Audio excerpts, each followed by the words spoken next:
Assalamualaikum warahmatullahi wabarakatuh.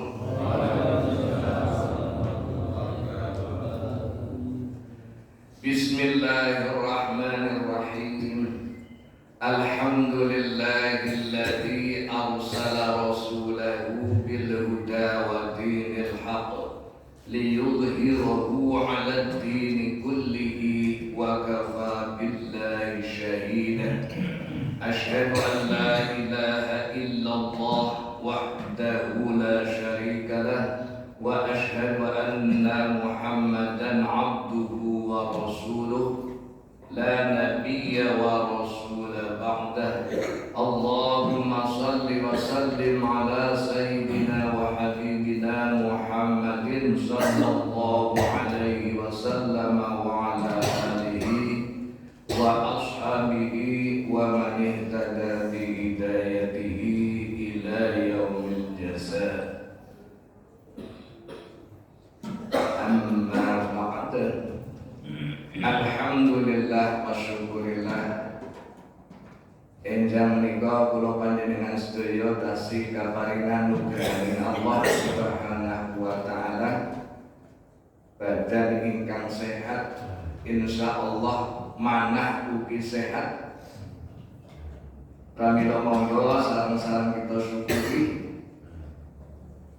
kanthi sasampunipun kita nindakaken salat subuh berjamaah sareng-sareng ngaos jangkepi gesang kula panjenengan sedayanipun dados kawulanipun Allah Subhanahu wa taala ingkang anggenipun nindakaken ibadah menika tansah pinandesan ilmu. Monggo kita lurusaken, kita leresaken niatipun awit sedaya menapa ingkang mangkenipun dipun paringaken dening Allah dhateng kawulanipun namung kados ingkang dipun niyataken wonten manahipun piyambak ingkang niatipun krana Allah lan derek Rasulullah, maka akan mendapatkan ridha Allah dan syafaat Rasulnya. Kalau niatnya selain itu, ya hanya itu yang nanti akan diberikan Allah Subhanahu wa taala. Bapak Ibu, Allah Subhanahu wa taala paring pawarta wonten surah An-Nahl ayat 97. A'udzu billahi minasy syaithanir rajim. Man 'amila shalihan min dzakarin aw untha wa huwa mu'min falanuhyiyannahu hayatan thayyibah wa lanajziyannahum ajrahum bi ahsani ma kanu ya'malun.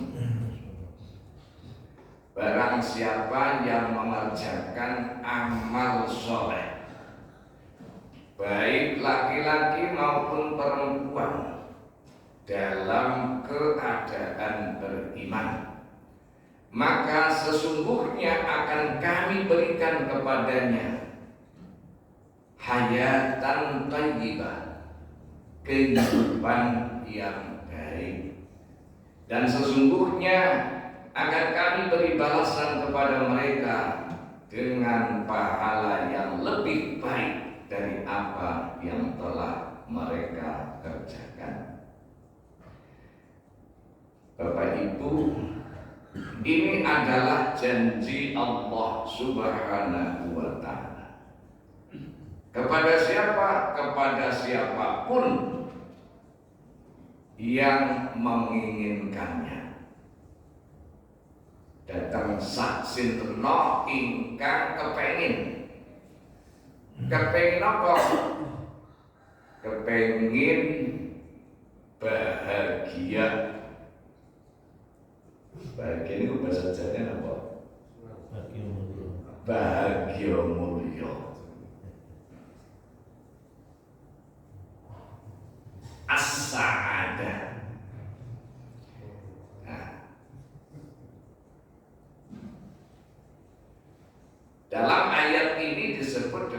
hayatan thayyibah. Urip sing apik, bahagia, mulia. Saya kepengen boten kira-kira. Urip bahagia, bahagia mulia. Mesti pada kepengen. Ini ada jaminan dari Allah Subhanahu wa Ta'ala. Yang kalau Allah berjanji, tidak mungkin janjinya hanya omong-omong. Janjinya Allah pasti.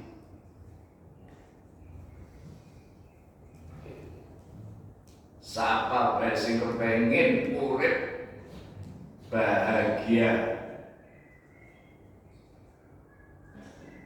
ada janji dari Allah Subhanahu wa Ta'ala. Apa itu bahagia? Yang dalam ayat tersebut disebut hayatan thayyibah. Bahagia hakiki. Bahagia itu lapangnya dada, tumak niknahnya hati, jembareng dodo, tentremeng ati. Niku sing darani bahagia. Sehingga mboten wonten magepokanipun kaliyan bondo. Gak ada hubungannya dengan materi, gak ada hubungannya dengan kaya dan miskin. Orang miskin bahagia bisa, orang kaya bahagia bisa, orang kaya menderita bisa, orang miskin susah bisa. Maka tepat ada orang berkata, numpak Mercy merebes mili, nyunggi gentong uro-uro. Ya sampai telepon ini. Numpak Mercy merebes mili, nopo nyunggi gentong uro-uro. Numpak Mercy uro-uro. Sakit napa mboten? Bisa.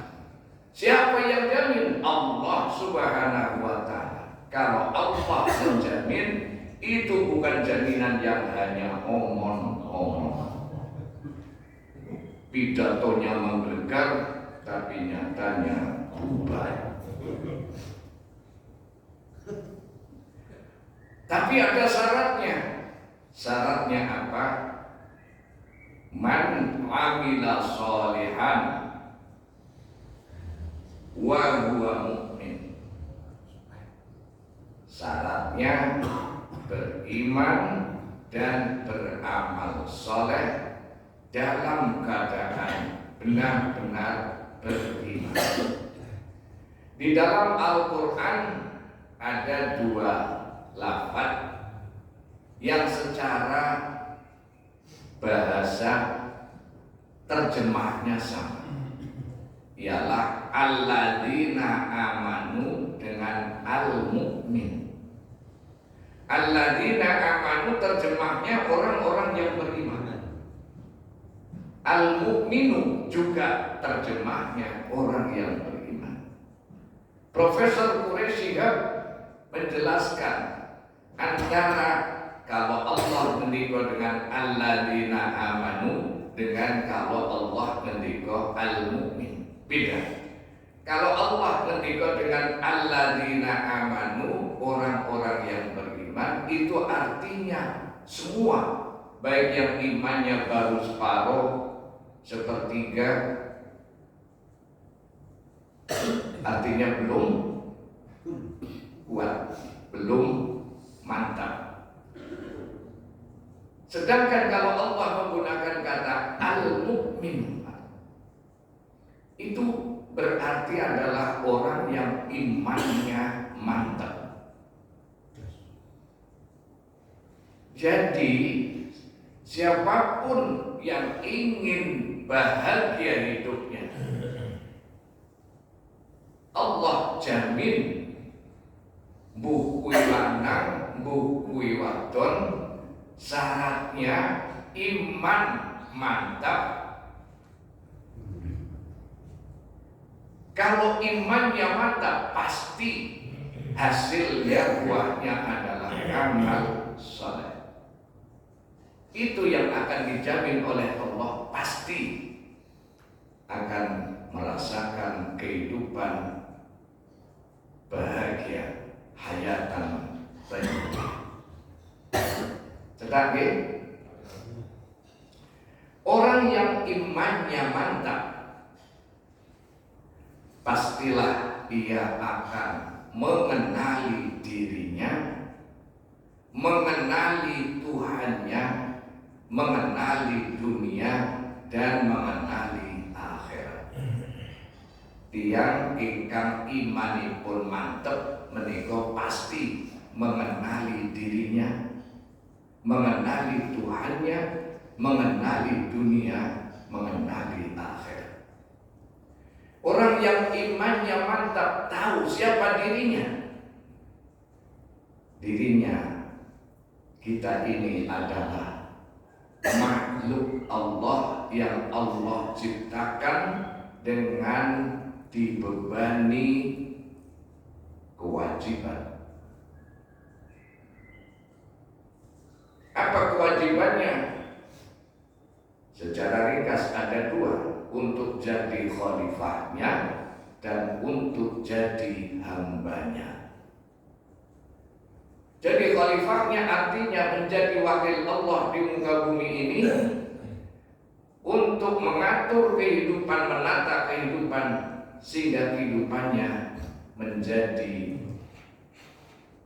teratur, menjadi tertib, menjadi makmur. Wa ma khalaqtul jinna wal insa illa liya'budun. Yang kedua, menjadi hambanya. Yang kedua, mengenali Tuhannya. Orang yang imannya mantap sadar bahwa kita diciptakan oleh Allah Subhanahu wa ta'ala, tugasnya adalah untuk beribadah, menyembah kepada Allah Subhanahu wa ta'ala, karena Allah lah yang telah menciptakan kita dan mencukupi seluruh kebutuhan kita.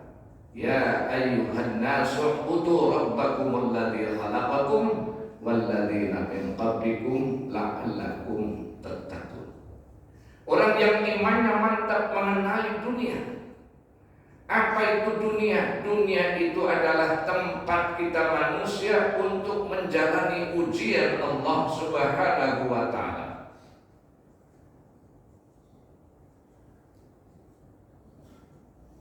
Wa nabluukum bisyarri wal khairi fitnah. Kami akan benar-benar terus-menerus menguji kalian. Kadang ujiannya manis berupa anugerah, senang. Kadang ujiannya berupa pahit. Itu yang disebut musibah, sesuatu yang kita sukai. Sampai kapan? Selama kita masih ingin hidup di dunia. Sedang. Dan jangan lupa, kita di dunia ini bukan untuk selamanya. Maka jangan sampai lengah. Maka saat Adam dan Hawa turun dari surga selesai mengikuti PKL, Allah sudah mengingatkan, walakum fil ardi mustaqarru wa mata'un ila hin. Kamu nanti di muka bumi ada tempat kau hidup, ada senang, tetapi tempat hidup dan senang kamu di muka bumi hanya dalam batas waktu yang tertentu. Mengenali akhirat. Apa itu akhirat? Akhirat adalah tempat kita nanti akan kembali dan di sana untuk selama-lamanya. Di akhirat nanti kita baru saja akan mendapatkan balasan yang sempurna, yang seadil-adilnya. Wa innama tuwaffawna ujurakum yaumal qiyamah. Maka sadarilah kamu di dunia belum tempatnya, bukan tempatnya, belum waktunya kalian mendapatkan balasan yang adil. Maka gak usah heran korupsi 250 triliun. Hukumannya ya nyolong sepeda kebuki ngangkat bapak belur, tuntutannya ya itu di dunia. Ngaten nggih? Cetak.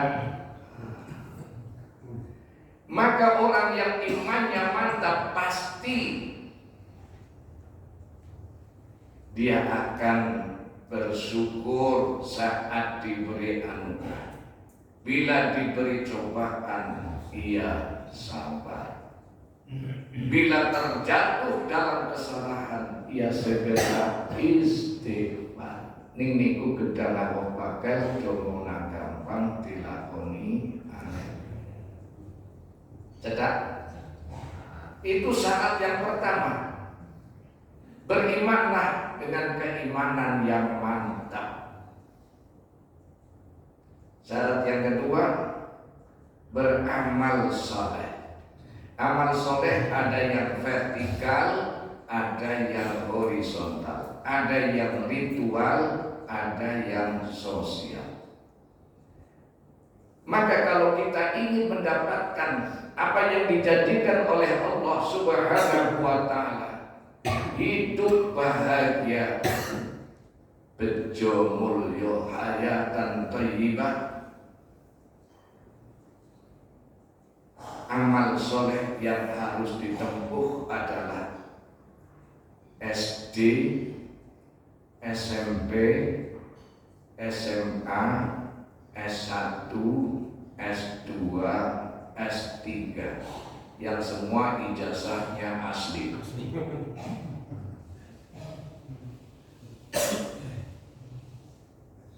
Sakit boten niku. Sakit boten. Amal soleh yang harus ditempuh sesudah mantap keimanannya untuk meraih kehidupan hayatan thayyibah, bahagia dunia akhirat, bahagia hakiki, adalah SD, SMP, SMA, S1, S2, dan S3. SD, sholat duha jangan ditinggalkan, karena kunci sukses hidup ada dalam sholat tersebut. Dasarnya apa? Dalam kitab Sahih, ya, kitab hadis Sahih Bukhari nomor 1107 disebutkan, an Abi Hurairah radhiyallahu anhu, awsani khalili bi thalathin la ada'uhunna hatta amuta, sawmi thalathati ayyamin min kulli syahrin, wa sholati duha, wa naumin ala witrin. Abu Hurairah berkata, kekasihku Rasulullah sallallahu alaihi wasallam telah berwasiat kepadaku dengan 3 perkara yang tidak akan pernah aku tinggalkan hingga aku meninggal dunia. Ini Abu Hurairah berkata bahwa kekasihnya bukan lagi istrinya, bukan lagi anaknya, tapi kekasih Abu Hurairah. Abu Hurairah nyatakan adalah baginda Rasulullah Sallallahu Alaihi Wasallam. Maka ada hadis yang mengatakan, belum patek-patek kamu disebut orang yang beriman sebelum kita mencintai Rasulullah melebihi cintanya kepada orang tua, kepada anak, bahkan kepada manusia semuanya. Nah, maka Abu Hurairah berkata bahwa kekasihnya itu adalah Rasulullah SAW. Maka wasiatnya tidak akan pernah dilupakan sampai akhir hayatnya. Apa itu? 1, puasa 3 hari pada setiap bulan. Niku sing darani puasa Ayyamul Baid. Wong Jawa ngarani puasa putih. Kenapa disebut puasa putih? Sebab pada saat tersebut cahaya bulan berwarna putih, yaitu tanggal 13, 14, 15 Komaria. Ora Januari, Februari, Maret. Niku tanggalannya wong bayaran, termasuk pensiunan. Bulan Komaria, yaitu Muharram, terus apa itu? Muharram, Safar, tentang Safar ya, Safar, terus Rabiul Awal, Rabiul Akhir, Jumadil Ula, Jumadil Tsani, Rajab, Syaban, Ramadan, Syawal, Dzulqa'dah, Dzulhijjah. Niki pun bulan apa niki? Syawal. SD sholat duha jangan ditinggalkan.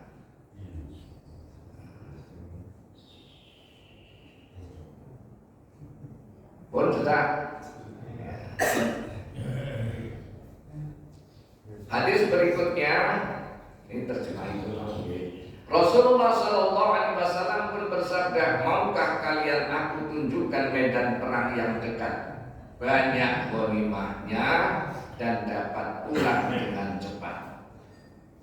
Barang siapa yang berwudu lalu ia pergi ke masjid untuk melaksanakan sholat sunnah duha, maka dialah yang telah mendapat tempat perang yang dekat, ghanimah yang banyak, dan pulang dengan cepat.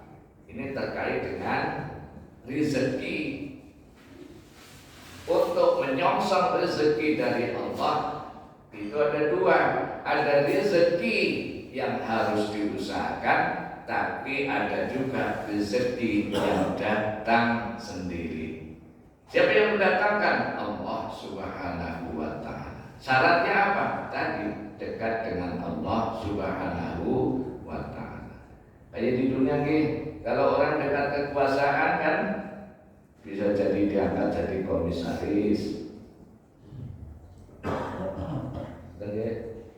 Gajinya sedikit apa gede dulu? Gede gajinya, sedikit gaweane. Nah, ini kalau tadi sholat duha, kalau ini sholat duha tapi dirangkaikan dengan sholat subuh, itu yang disebut sholat sunnah isyraq atau syuruk.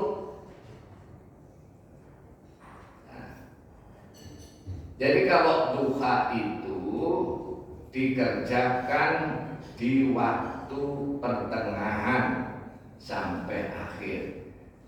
Syuruk itu sholat duha yang dikerjakan di awal waktu, tapi menjadi satu paket dengan sholat subuh berjamaah. Bagi laki-laki di masjid, kalau bagi perempuan boleh di musola. Nah, musola itu apa?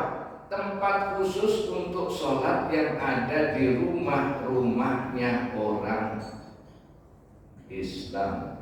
Jadi orang Islam kalau buat rumah itu jangan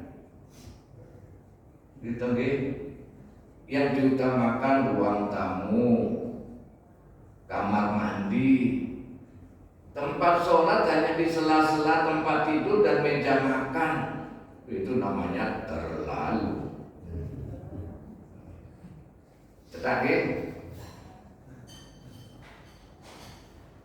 SD, dari SD, SMP, sholat malam pertahankan karena ahli surga itu adalah orang yang selalu sholat malam.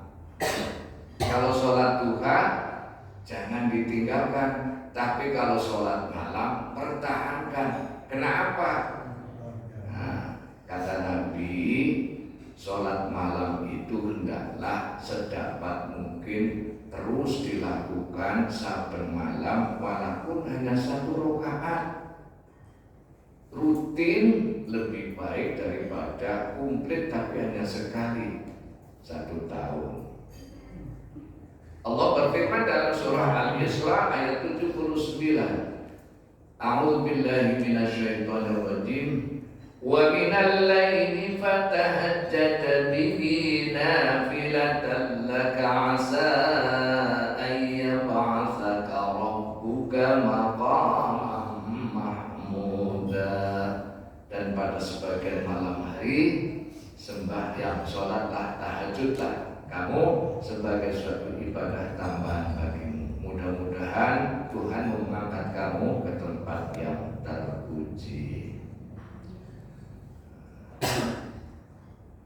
Dalam surah Az-Zumar ayat 9 adalah penjelasan bahwa orang-orang yang beriman adalah orang-orang yang di malam hari senantiasa menjauhi kasur dan bantal tidur. Orang yang turah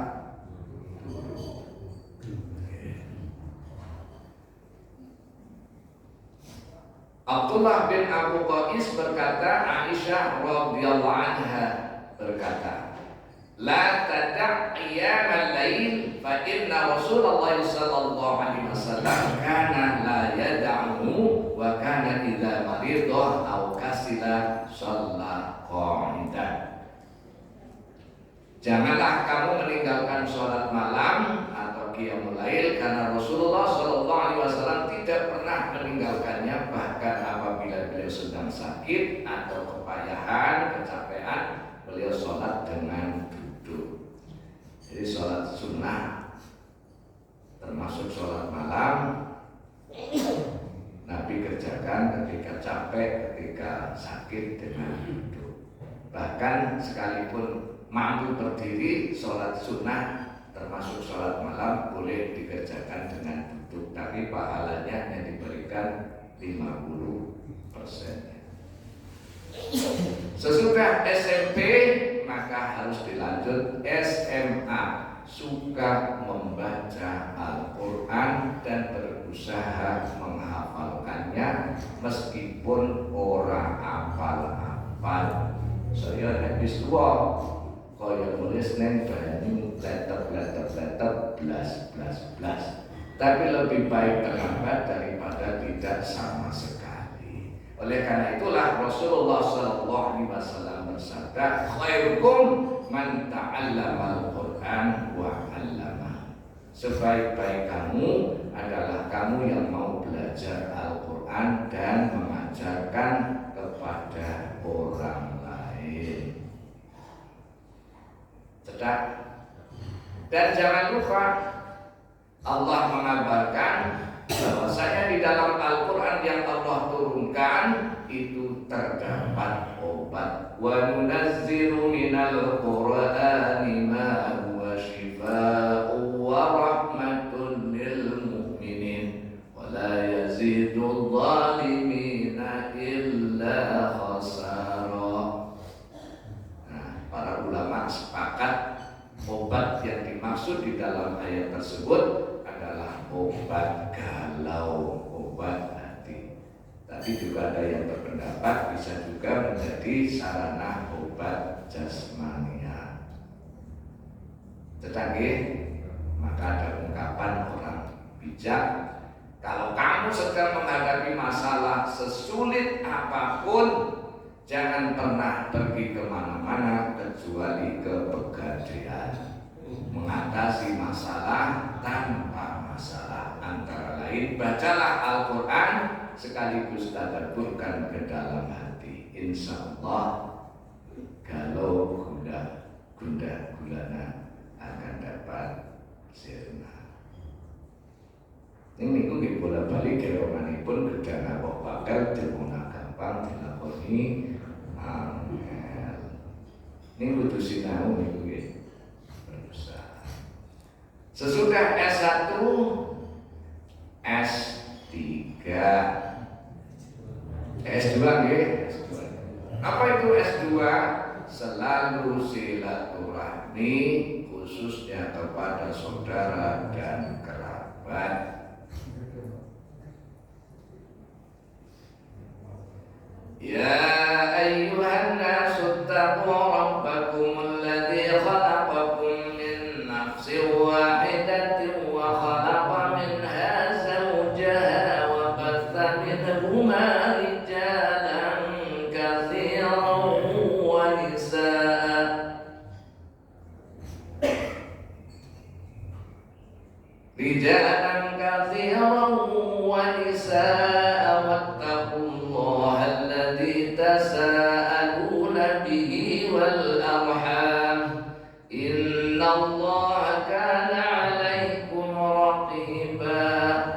Silaturahmi.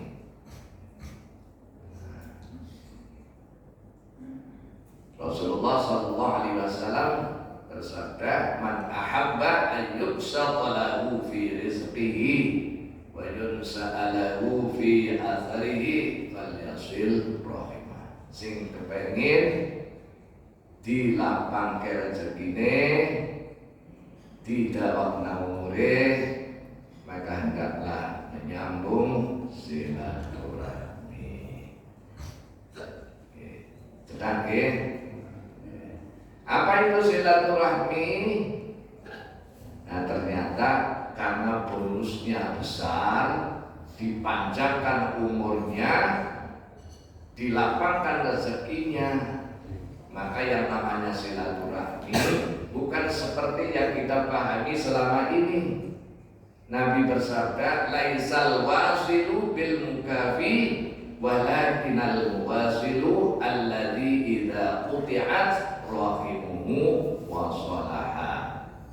Orang yang menyambung silaturahmi bukanlah orang yang memenuhi kebutuhan, akan tetapi orang yang menyambung silaturahmi adalah orang yang menyambungnya kembali ketika tali silaturahmi itu sempat terputus. Secara mudah diterangkan, silaturahmi yang sebenarnya adalah wong sing menehi wong sing ora tau weweh mawi wong sing ngejak jodak. Niku silaturahmi. Ini biasanya lagi kita memberi kepada orang yang memang biasa orang itu memberi kepada kita. Gitu nggih? Kita akrab dengan orang yang memang baik dengan kita. Itu kata Nabi bukan silaturahmi itu yang akan mendapatkan bonus, dilapangkan rezekinya, dipanjangkan umurnya. Silaturahmi itu memberi kepada orang yang tidak pernah memberi kepada kita, malah keporosok nyolongi. Mawi wong sing nyengit datang kula panjenengan sedaya. Itu silaturahmi. Lah mawi wong sing wis mabur itu silaturahmi. Baru itu ngangat ke oleh ngangat silaturahmi. Atau nggih dadi angel. Biasa dulur dipilih ayo do pertemuan keluarga bebah aku ngarep apa dhewek. Terus didelek ora dijawab. Dijawab kabeh kok wis coba pancen ora karuan. Itu bukan silaturahmi. S3. Apa itu S3? Selalu sholat subuh berjamaah. Selalu sholat subuh berjamaah. Aqimis sholata liduluki syamsi ila ghasaqil laili wa qur'anal fajr inna qur'anal fajri kana mashhuda. Laksanakan sholat dengan sempurna, tertib, runtut. Di saat tergelincirnya matahari, kegelapan malam, dan di saat Ini yang kadang-kadang yang saya mungkin ada orang yang ilmiah. Sholat itu bukan 5 kali. Jelas di dalam Al-Quran surah Al-Isra 78 kewajiban kita sholat hanya 3 kali. Saat tergelincir matahari, di kegelapan malam, di waktu fajar. 3 ke 5. Itu zaman saya masih ngajar di SMA, itu ada yang seperti itu. Pengajiannya eksklusif, khusus. Ada yang membelokkan begitu. Sholat itu yang benar bukan 5 kali, jelas di dalam Al-Quran itu 3 kali. Dia nggak baca penjelasan Nabi. Ketika tergelincir matahari, maksudnya sholat zuhur dan sholat. Di kegelapan malam itu maksudnya maghrib dan isya. Fajar itu sholat subuh. Nah ini digaris bawahi. Sholat subuh itu adalah sholat yang sangat istimewa karena disaksikan oleh semua malaikat-malaikat Allah. Sekaligus kata Nabi, sholat yang paling baik bagi orang yang terinfeksi virus nifak ialah sholat subuh itu. Sampai selalu berjamaah.